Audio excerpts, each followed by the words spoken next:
नाज़रीन ग्रामी, क्या आप जानते हैं कि इसराइल की सरहद पाकिस्तान से सिर्फ एक मुल्क की दूरी पर है।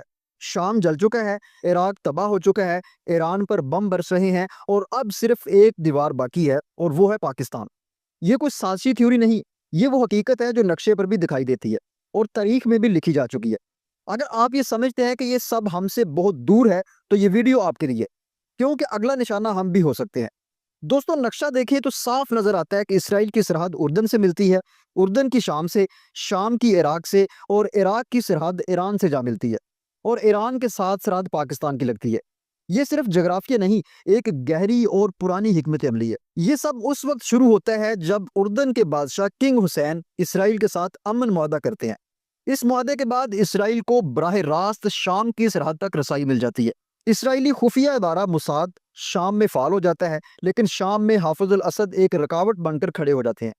चुनाचे शाम को अंदरूनी खाना जंगी में झोंक दिया जाता है। 14 साल और 3 माह तक शाम में आग और खून का खेल खेला जाता है। इस दौरान शाम की फौज और फिजाइया मुकम्मल तौर पर तबाह कर दी जाती है। अवाम गुर्बत में डूब जाते हैं, मुल्क कर्जों में फंस जाता है और भाई भाई का दुश्मन बन जाता है। आखिरकार बशार अल असद हुकूमत से हट जाते हैं और ऐसे हालात पैदा होते हैं कि इसराइली जंगी तैयारे जब चाहें शाम पर बमबारी कर सकते हैं और कोई उन्हें रोकने वाला नहीं होता। इसके बाद अगला नंबर आता है इराक का। पहले उसे असला दिया जाता है, फिर ईरान में इनकलाब करवाया जाता है और अरब अजम को आमने सामने ला खड़ा किया जाता है। ईरान और इराक की 8 साल जंग में लाखों अफराद मारे जाते हैं, लेकिन कोई फातेह या मफ्तून नहीं निकलता। इसराइल ये जंग दूर बैठकर देखता है और इसी दौरान मौका पाकर 1981 में अपने जंगी जहाज़ों के जरिए इराक के न्यूक्लियर प्लांट तैमूज पर हमला करता है और इसे मुकम्मल तौर पर तबाह कर देता है, ये कहकर कि ये प्लांट इसराइल की सलामती के लिए खतरा बन सकता है। फिर इराक को शह दी जाती है और वो कुवैत पर चढ़ दौड़ता है। जैसे ही वो कुवैत में दाखिल होता है, अमेरिका पूरी दुनिया को साथ मिलाकर इराक पर हमला कर देता है, लेकिन तब भी इराक मुकम्मल तौर पर तबाह नहीं होता।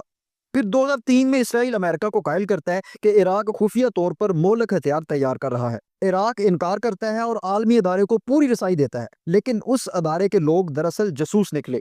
फिर एक और हमला होता है। इराक की फौज तबाह, फिजाइया खत्म, सोने के ज़खायर लूट लिए जाते हैं और सद्दाम हुसैन को फांसी पर चढ़ा दिया जाता है। अब सिर्फ एक मुल्क बाकी बचता है और वो है ईरान। और 12 जून 2025 का दिन आता है जब इसराइली जंगी तैयारे बगैर किसी वार्निंग के ईरान के एटमी मराकज पर हमला करते हैं। वहां के साइंसदानों और आला अफसरान को उनके बच्चों के सामने कत्ल कर दिया जाता है। इसराइल खुलेआम धमकी देता है कि जब तक ईरान का न्यूक्लियर प्रोग्राम मुकम्मल तौर पर तबाह नहीं हो जाता, हमले जारी रहेंगे। अगर ईरान ने दिफा की कोशिश की तो तेहरान को जलाकर राख कर दिया जाएगा। ये हमले 3 दिन से जारी हैं और कोई नहीं जानता कि कब खत्म होंगे। अब खतरा बहुत करीब आ चुका है। अगर ईरान भी इराक और शाम जैसा बन गया तो फिर पाकिस्तान और इसराइल के दरमियान कोई रुकावट नहीं बचेगी।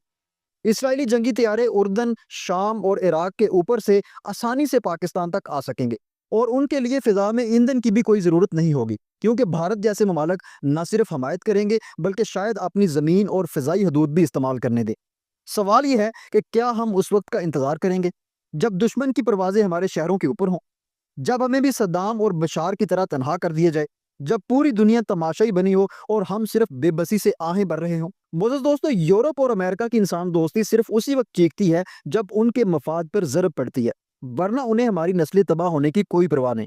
लिहाजा अब वक्त है फैसला करने का, सोचने, जागने और कदम उठाने का, क्योंकि अगर हमने अभी कुछ ना किया तो आने वाली नस्लें हमारी सिर्फ एक बात याद रखेंगी, तुम्हारी दास्तान तक ना होगी दास्तानों में। दोस्तों, आप इस हवाले से क्या राय रखते हैं और इस सारे सिनेरियो को आप किस नज़र से देखते हैं? कमेंट बॉक्स में अपनी राय ज़रूर दीजिएगा। एक नए व्लॉग तक अल्लाह हाफ़िज़।